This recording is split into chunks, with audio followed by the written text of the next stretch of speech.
প্রথমেই জানাই সবাইকে গুড মর্নিং।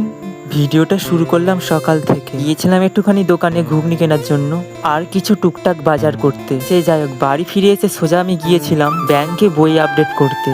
আধ ঘন্টা ব্যাংকে লাইন দেওয়ার পর তখন বললো লিঙ্ক নেই, যেহেতু আমাদের 1 ঘন্টা অপেক্ষা করতে বলেছিল।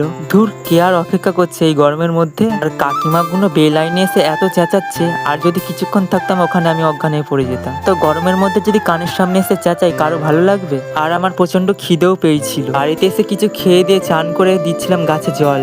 আজকে একটু গাছে জল দিতে দেরি হয়ে গিয়েছিল। আসলে ওই ব্যাংকে গিয়েছিলাম নি, ওই জন্য তখন অত দেরি হয়ে গিয়েছিল। ওখানে অতক্ষণ ধরে ছিলাম আর কিছু খেয়েও যায়নি, তাই এত দেরি হয়ে গিয়েছিল গাছে জল দিতে। তখন এত চড়া কটকট রোদ পড়েছিল যে আমার জামা আরে সব ঘামে ভিজে গিয়েছিল। আর তোমাদের একটা জিনিস দেখাবো, দাঁড়াও। আগের দিনকে যখন ঘর পরিষ্কার করছিল মা, এই ঠাকুরটা আমি খাটের নিচ থেকে পেয়েছিলাম। এই সরস্বতী ঠাকুরটা হচ্ছে কিছু মাস আগে করার। এই ঠাকুরটা বানাতে বানাতে আমি ইনকমপ্লিট করে রেখে দিয়েছিলাম। কিছু কারণবশত আমি এইটা কমপ্লিট করতে পারিনি। যাই হোক, ভিডিওটা এই পর্যন্ত। দেখা হচ্ছে নেক্সট অন্য কোনো ভিডিওতে।